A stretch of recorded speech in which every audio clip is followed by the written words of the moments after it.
所谓得饶人处且饶人，如何？哼，那杀了他便是。且好，砍他！狠狠！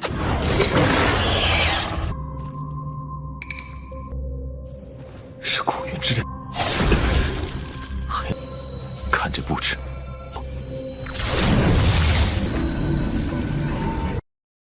Halo semuanya, selamat datang di Ruang Film. Bagaimana kabar kalian semua? Semoga selalu sehat dan baik-baik saja.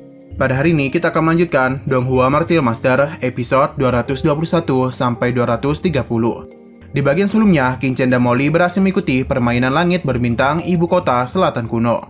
Karena mereka berdua bertahan sampai akhir, membuat mereka mendapatkan keterampilan rahasia ibu kota selatan kuno. Qingchen di sini mendapatkan keterampilan teknik pedang kerajaan. Baru saja Qingchen keluar dari aula misterius, ia langsung diincar beberapa sekte dari dinasti Wei. Mulai dari sekte Sanhe, sekte Tianyi, Tembah Tianying, hingga sekte Luxian. Tetapi mereka semua berakhir tragis di tangan Qingchen. Sesudah itu, mereka memutuskan untuk pergi ke dinasti Wei bersama dengan Dekan, Papi Dunpil, dan Tanah Suci Bloodland. Meskipun demikian, Qingchen memutuskan untuk pergi berpisah dari rombongan 5 kerajaan. Hal itu dilakukan demi kebaikan mereka. Di perjalanan Qingchen, ia berhasil disusul oleh Heinu. Untung saja Qingchen berhasil mengalahkannya. Scene berlanjut, yang mana Qingchen kembali menggunakan kekuatan mentalnya untuk menyiksa Heinu.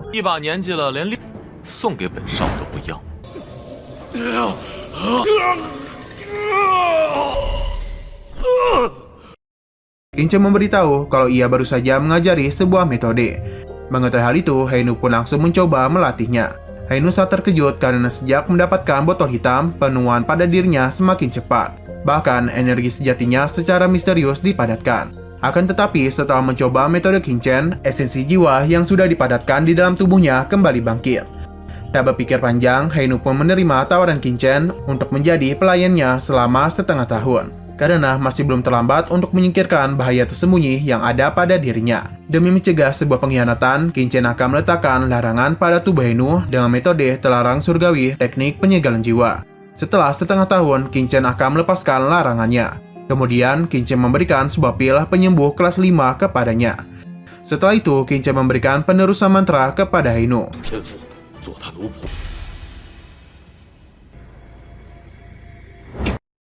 Di saat yang bersamaan, para praktisi dari sekte iblis darah mulai berdatangan mengepung mereka berdua.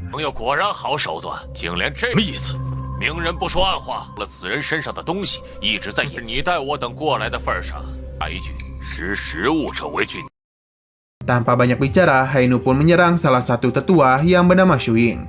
Sedangkan para bawahan Shuing secara bersama-sama melakukan penyerangan terhadap Qingchen. Pada pertarungan sebelah, Shuing sama sekali tidak dapat melakukan perlawanan. Sehingga ia menggunakan sebuah harta sekte iblis darah, yakni bendera iblis surgawi. Bendera iblis surgawi itu cukup kuat, bahkan serangan Heinu saja tak dapat menghancurkannya.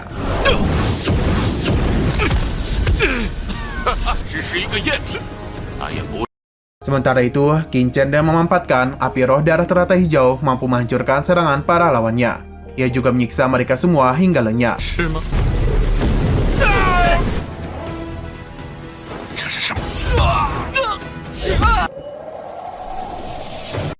Tak terima dengan perlakuan Qingchen, Shuing bergegas mengarahkan bendera iblis surgawi kepadanya. Qingchen juga segera mengkonternya dengan sebuah formasi tingkat 5 yang sudah ia pasang.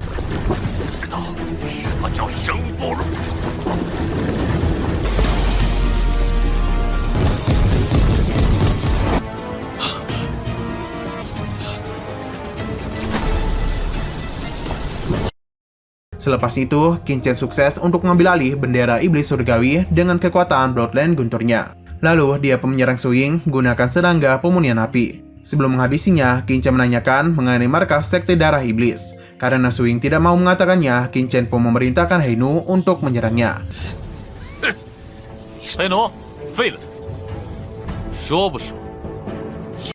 Shuing yang tetap saja tidak mengatakannya, terpaksa Qingchen pun menggunakan genjutsu untuk menyiksanya. Di dalam genjutsunya itu, Qingchen ini menyerap ingatan dari Shuing. Pada saat juga, Shuing tewas karena segel pemusnah jiwa. Kemudian muncullah seorang berbadan besar yang tidak terima sekte iblis darahnya dimata-matai.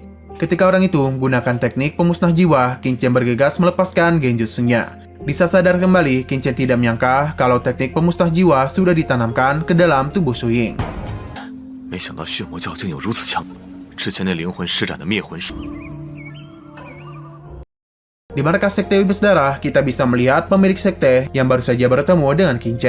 Pemilik sekte itu memiliki bentuk seperti Hellcat di Mobile Legends. Ia bernama Doji. Doji terlihat sangat marah terhadap apa yang barusan terjadi. Ia bertanya kepada bawahannya yakni Tiamo mengenai Su Ying yang terkena teknik pencari jiwa. Tiamo memberitahu berdasarkan informasi yang ia dapatkan dari tetua Moshin, saat ini Su Ying sedang dikirim untuk menangkap Qin sebagai pemenang kompetisi ibu kota selatan kuno. Tiamo pun berpikir kalau teknik pencarian jiwa itu ada ulah dari Qin. Doji kemudian memerintahkan Tiamo untuk mencari tahu siapa yang telah menghabisi Su Ying, dengan syarat tidak boleh mengekspos sekte Iblis Darah. 把桌拿回来，竟是谁杀了雪鹰？但手下明白，很好，成功，不许失败。 Kembali kepada Qin, ia bersama dengan Hainu sedang bepergian ke Rawa Hitam Kematian. Hainu menjelaskan Rawa Hitam Kematian terletak di perbatasan di Nasiwei. Jika ingin ke sana harus melewati 3 negara bagian, yaitu Shanzhou, Liangzhou, dan Bianzhou. Bahkan dengan menunggangi elang bulu besi, setidaknya menghabiskan waktu setengah bulan untuk pergi ke sana. Qin berencana untuk menemukan rumput pesona pahit agar bisa naik ke ranah martial ancestor tingkat 5. Setelah lamanya perjalanan, mereka pun sampai di ibu kota Heizhou. Semua praktisi yang memasuki Rawa Hitam Kematian akan pergi ke kota itu untuk menyiapkan beberapa bahan dan pil detoksifikasi. Baru saja sampai, mereka ini langsung diserang oleh beberapa bandit. Akan tetapi, hanya dengan sekali pukul dari Hainu, bos mereka tewas dalam sekejap. Dan sisanya juga dihabisi oleh Hainu dengan menggunakan bendera iblis surgawi. 跑得了吗？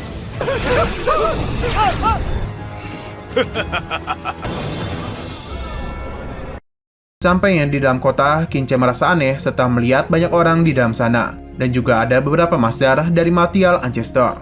Lalu Hainu menanyakan kepada penduduk desa di sana. Mereka mengatakan belum lama ini situasi Rawa Hitam Kematian telah berubah. Aura di dalamnya menguat karena banyaknya praktisi yang tewas dan beberapa orang yang berhasil keluar hidup-hidup.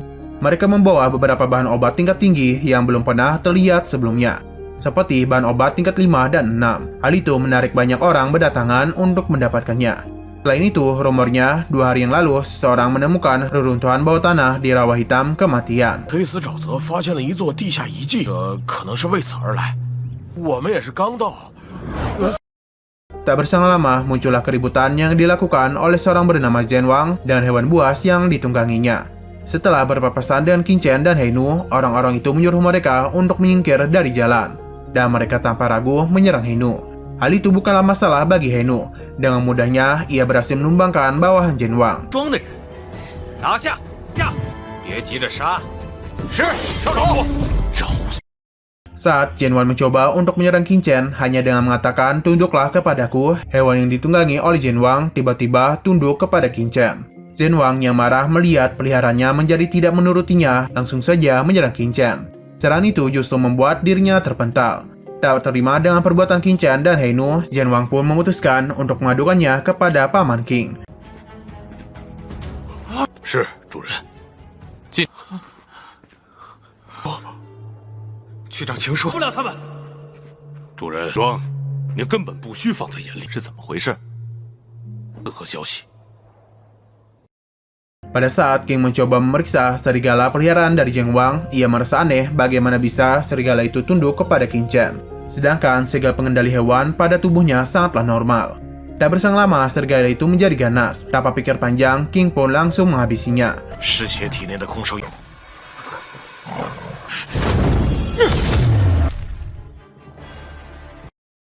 Ia juga memerintahkan bawahannya untuk mencari tahu mengenai Qin dan Hainu. 你这2天就待在府里，你们几个给我看好他。 Sementara itu, Qin dan Hainu telah tiba di sebuah tempat bernama Serikat Hitam. Tempat ini merupakan pusat perdagangan informasi terbesar di kota Heizhou. Sampai yang di dalam, terlihat 2 orang ini sedang mengejar orang yang memiliki rumput jet hitam. 2 orang itu dikenal sebagai 2 iblis bayangan. Tapi karena tidak ingin memberikannya kepada mereka, orang tersebut pun memutuskan untuk memberikan sebuah cincin penyimpanan miliknya yang berisi rumput jet hitam kepada Qin. Lalu dua iblis bayangan itu memalaknya dari Qin Chen. Karena Qin Chen tak ingin memberikannya, mereka pun langsung menyerangnya. 过水东引，也没下了戒。 交出储物戒指，再留下搞死！ Tak tinggal diam saja, Henu juga melakukan pergerakan hingga dua iblis bayangan tewas seketika. 大哥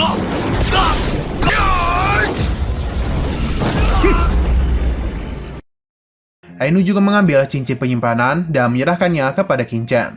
Tak berselang lama, datanglah manajer pelayan serikat. Ia mengundang Qin Chen dan Henu untuk minum teh di serikat hitamnya. Saat berada di serikat hitam, Qin Chen merasakan sebuah energi sejati yang begitu kuat, dan juga melihat sekumpulan bahan mujarab tingkat tinggi. Manajer itu menawarkan Qin Chen dan Henu pun menjadi tamu VIP-nya. Setelah mengetahui tujuan kedatangan mereka berdua, sang manajer menunjukkan sebuah giok. Di dalam giok itu, mereka berdua benar-benar melihat runtuhan bawah tanah. Ia menjelaskan kalau Qin Chen dan Henu bersedia menerima tamu VIP-nya, maka mereka akan mendapatkan saluran teleportasi serikat hitam secara gratis. Saluran teleportasinya juga langsung menuju ke runtuhan bawah tanah, yang dapat menghemat waktu selama beberapa hari. Meskipun begitu, Qin Chen justru menolak penawaran tersebut. Henu pun menanyakan alasan Qin Chen menolak tawarannya itu. Menurut Qin Chen, Serikat Hitam adalah organisasi pembunuh yang hanya menyukai kekuatan yang ada pada dirinya dan ingin memanfaatkannya. Qin Chen kemudian menyuruh Henu untuk membeli pil detoksi dan juga mencari informasi mengenai rawa hitam kematian. 黑修会金牌贵宾，查一下对方。不必，连大夏和大周王太多时间。是，想动手的斗篷人，一招就击。看来更多的主动，将我玉树山庄的面子。若被对方杀了，我如何向大哥交？ Setelah mereka berdua berpisah, Qin Chen yang sedang berjalan didatangi oleh seseorang yang bernama Sheng Feng. Sheng Feng menawarkan Qin Chen untuk masuk ke rawa hitam kematian dari saluran kamar dagang Gufeng. Di saat yang bersamaan, dua saudara keluarga Yin memperingati Qin Chen agar tidak sembarangan dalam memilih saluran untuk berteleportasi. Nama dari dua saudara Yin itu adalah Ying Feng sebagai pria, sedangkan Yin Hong sebagai perempuan. Pasal juga, Qin Chen segera menolak tawaran dari Sheng Feng. Tak hanya itu, Qin Chen juga membunuh pria itu lantaran ia tidak terima dengan perlakuan dari Sheng Feng.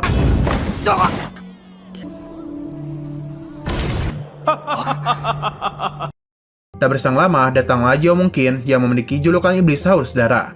Ia adalah manajer dari kamar dagang Gofeng. Baru saja datang, ia melakukan penyerangan kepada Qin Chen karena tak senang melihat bawahnya dihabisi, sehingga pertarungan sesama ahli pedang antara Qin Chen dan Jingmo pun terjadi. 不过如此。 Di sela-sela pertarungan, Henu muncul dan bergegas menggunakan bendera iblis surgawinya untuk menghabisi Jiao Muxin. Jiao Muxin cukup kewalahan menahan serangan dari Henu dengan pedangnya. Lalu, ia menggunakan sebuah tameng untuk meningkatkan pertahanannya. Walaupun begitu, pertahanan Jiao Muxin masih saja tak cukup untuk menahan serangan dari Henu, hingga membuat tamengnya terbelah. 所谓得饶人处且饶人，又如何？哼，那杀了他便是。且 Saat yang bersamaan, tiba-tiba saja Wakil Presiden Kamar Dagang Gofeng, yakni Liu Zi yang memiliki kultivasi di ranah Material Venerable tingkat 6 muncul di hadapan mereka. Jimo pun segera mengadu kepadanya apa yang telah terjadi. Qin Chen otomatis menyangkalnya karena perlakuan Sheng Feng yang memaksa Qin Chen untuk menggunakan teleportasi dari Kamar Dagang Gofeng miliknya. Sebagai kompensasi, Liu Zi memberikan 2 botol pil azur sejati kelas 5 kepada Qin Chen dan Henu. 并没有强迫的意思。应该是一个误会。此人现在小友人也杀了，恰如何？既然阁下都这么，小兄弟的赔偿，还请两位笑纳。 Namun, komposisi itu ditolak secara langsung oleh Qin Chen. Sebelum pergi, Qin Chen mengajak dua saudara Yin ini untuk berbicara permasalahan apa yang ada pada saluran teleportasi. Sedangkan Liu Ji ini mengatakan dia itu tidak akan melupakan perlakuan Qin Chen yang telah menyinggung kamar dagang Gofengnya. Ia berencana untuk memanfaatkan peluang ketika Qin Chen dan Henu berada di rawa hitam kematian. 等到了黑死沼泽。 Di sisi lain, Ying Feng menjelaskan bahwa Serikat Hitam, Kamar Dagang Gofeng, Sekte Tianju, dan Mansion Mushin adalah 4 kekuatan utama yang mengendalikan semua saluran. Berdasarkan pengalamannya, pada saat ia dan Yin Hong bersama Sheng Feng masuk melalui Kamar Dagang Gofeng, ia sempat menemukan teratai hitam. Tapi ketika keluar dari rawa hitam kematian, Sheng Feng tidak hanya merebut teratai hitam miliknya, ia juga telah membuat adiknya terluka. Ia juga mengucapkan terima kasih kepada Qin Chen karena telah membalaskan dendam mereka yang telah menghabisi Sheng Feng. Sesudah itu, Qin Chen dan Hainu pun bergegas untuk pergi ke rawa hitam kematian. Sampainya di saluran, sebuah portal terbuka yang membuat mereka bisa memasuki rawa hitam kematian. Dalam sekejap, Qin Chen dan Hainu akhirnya sampai di rawa hitam tersebut. Di sana, ia pun melihat seseorang yang menjerit dan lenyap begitu saja. Di saat itu, Qin Chen ini masih sempat-sempatnya mengambil cincin penyimpanan milik orang itu.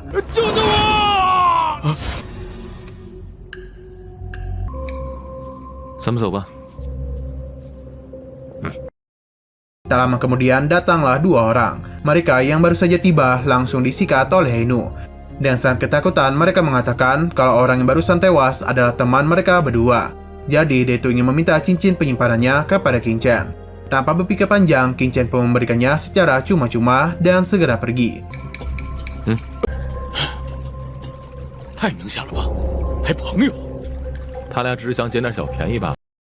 Di sekitaran Qin Chen dan Hainu terdapat 3 orang yang sedang was-was terhadap serangan binatang hantu. Yang mana hal itu sangat sulit untuk dilacak jejaknya. Qin Chen yang tidak percaya dengan hal itu langsung memeriksa sebuah mayat yang mati karena dihabisi oleh binatang hantu.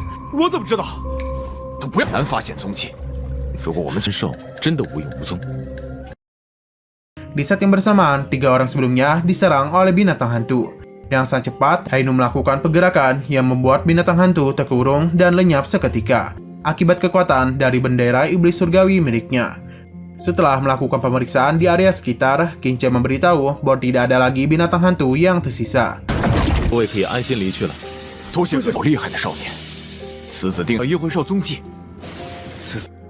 Di luar rawa hitam kematian, ternyata Liu Ji telah menyisipkan segala pelacakan yang sebelumnya ia letakkan di bawah kotak pil yang diberikan kepada Qin Chen dan Hainu.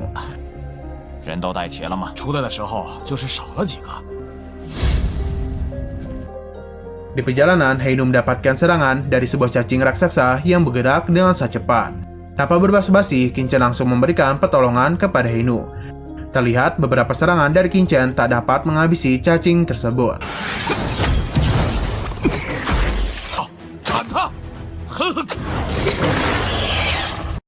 Lalu cacing itu kembali masuk ke tanah dan saat muncul ke permukaan, ia lagi-lagi menyerang Hainu. Kali ini, ketika Qin Chen melakukan penyerangan dengan pedang bekaratnya, dia itu sama sekali tidak bisa mengendalikan pedang ini. Sebaliknya, cacing itu justru mengendalikan pedangnya untuk menyerang Qin Chen. Kemudian, cacing itu mengeluarkan serangannya lagi kepada Qin Chen. Akan tetapi, serangan itu dihancurkan olehnya dengan memanfaatkan Bloodline gunturnya. Karena serangan fisik yang Qin Chen lakukan tak dapat melukai cacing itu, Qin Chen pun bergegas untuk menggunakan serangga permunian api untuk menyerangnya. Kali ini dengan serangga itu berhasil menghabisi cacing besar tersebut. Sudah itu, Qin Chen melakukan perjalanan untuk menemukan jejak pahit dan juga mengajak Hainu untuk menemukan kristal darah naga bumi. Menurut Qin Chen, kristal darah itu tak boleh dilewatkan. Dengan kristal darah itu juga, hidup Hainu dapat diselamatkan dari rawa hitam kematian. Qin Chen juga mengeluarkan tungku pil dari cincin penyimpanannya. Ia pun langsung menggunakan tungku pil untuk memunikan sebuah pil detoksifikasi. Setelah memunikan pil, Qin Chen pun menyuruh Hainu untuk meminum 6 pil barusan. Ketika Hainu mencoba meminum pil detoksifikasi, ia merasakan perutnya kesakitan. Pada Hainu yang mengeluh, Qin Chen pun menyuruhnya untuk menahan rasa sakit itu dan segera memunikan kekuatan obatnya. Saat mencoba memunikannya, Hainu merasa badannya menjadi begitu nyaman. Sedangkan Qin Chen merasa sesuatu yang ganjil di sekitarnya. Dan mana saja dengan kekuatan Bloodline petirnya, puluhan binatang hantu berhasil terbunuh. Menyadari dirinya sedang dikelilingi oleh binatang hantu, Hainu pun bergegas untuk bersiap siaga. Ia juga mengejar satu binatang hantu yang tersisa dan segera melaporkannya kepada Qin Chen. Qin Chen pun dengan cepat langsung memeriksanya. Di saat yang bersamaan, ia pun melihat 2 praktisi yang sedang menghampiri mereka. Tanpa pikir panjang, Qin Chen dan Hainu pun bergegas pergi. Setelah pergi menjauh, Qin Chen memasang sebuah formasi yang membuat dirinya menjadi tak terlihat. Dan tak lama kemudian datanglah 2 orang yang ternyata mereka berdua ada orang-orang dari kamar dagang Gofeng. Terlihat mereka sedang kebingungan mencari Qin Chen dan Hainu. Padahal pendandaki menunjukkan kalau mereka berdua ada di sekitaran tempat itu. Ketika Liu Ji nyaris masuk ke formasi Qin Chen, tiba-tiba Jiao Mushin memanggilnya. Ia memberitahu Liu Ji bahwa ia menemukan jejak-jejak pertarungan. Mendengar hal itu, Liu Ji pun menghampirinya. Otomatis ia pun memastikan dan benar saja ia melihat jejak-jejak pertarungan itu ada ulah dari Qin Chen. Karena tidak menemukan Qin Chen di area tersebut, ia memutuskan untuk pergi ke tempat tujuan Qin Chen, yakni adalah runtuhan bawah tanah. Lalu, Qin Chen menemukan sebuah tanda jejak yang dipasang di tubuhnya. Ia langsung melepasnya dan menugaskan Heinu untuk membawanya sejauh mungkin.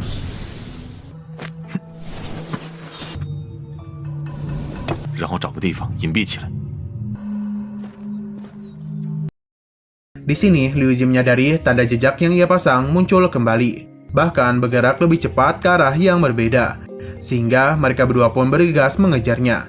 Sementara itu, Qin Chen sendirian sudah sampai di tempat yang dimaksud oleh Heinu. Ia pun segera memasuki tempat yang berada di dalam air. Ketika sedang berjalan, dia merasakan aura sajak pahit di sekitarnya.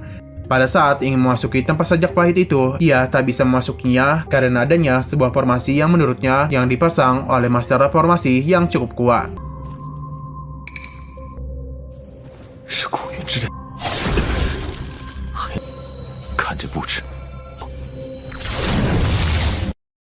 Beberapa saat kemudian, seseorang juga datang ke tempat itu, dan Qin Chen langsung bersembunyi. Orang itu bernama Fei Ying. Hanya berselisih sepekian detik, ia pun disusul oleh 3 orang yang terlihat menjadi ancaman bagi dirinya. Mau tidak mau, Fei Ying memberikan akal hitam yang dia dapatkan kepada orang berbadan besar bernama Gifang, yang juga mengajaknya untuk bekerja sama. Mendengar ajakan itu, Gifang langsung menerima ajakan Fei Ying untuk bekerja sama.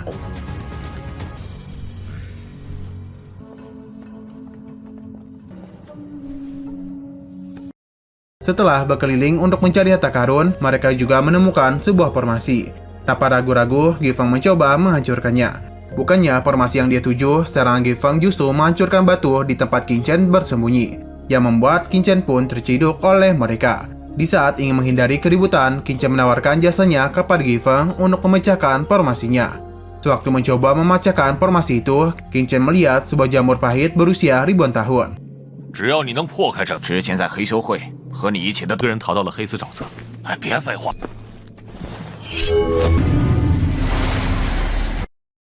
Lantaran Gifang marah-marah kepada Qin Chen membutuhkan waktu yang lama untuk memecahkannya, Qin Chen pun menjelaskan bahwa formasi itu berlapis 2, yaitu formasi pembunuh dan satunya lagi formasi kamuflase.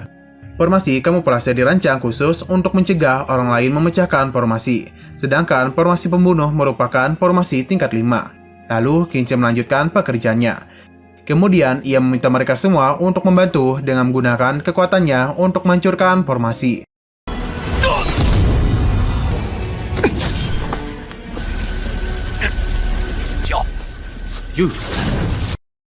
Tak berselang lama, datanglah seorang kakek-kakek yang bernama Qiu Guang, yang merupakan seorang master formasi tingkat 5. Ia memberitahu kalau ia datang secara tidak sengaja. Ia juga tidak tahu tentang harta karun di tempat itu, karena baru saja ia melihat Gifang dan rekan teman-temannya mencoba memecahkan formasi ini. Berhubung dia baru saja melihat mereka ingin mencoba menghancurkan formasi itu, Qiu Guang pun menawarkan mereka bantuan untuk memecahkan formasi itu, sehingga Gifang dan Senhati bersedia menerima bantuan darinya. Tanpa keraguan, Qiu Guang langsung memulai aksinya untuk memecahkan formasi tersebut.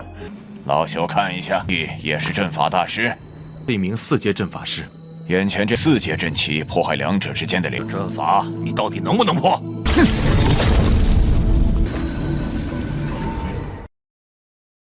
Nah, sayang sekali episode pada hari ini harus bersambung dulu. Oke, sekian dulu pada video kali ini. Untuk video selanjutnya akan segera hadir. Jadi bagi kalian yang ingin mengikuti series ini, langsung klik subscribe dan aktifkan loncengnya. Oke, terima kasih yang sudah menonton video sampai habis. Jika kalian suka pada video ini, klik like dan share ke teman-teman kalian tentang channel ini. Dan ditunggu aja kelanjutannya. Oke, sampai jumpa di video selanjutnya.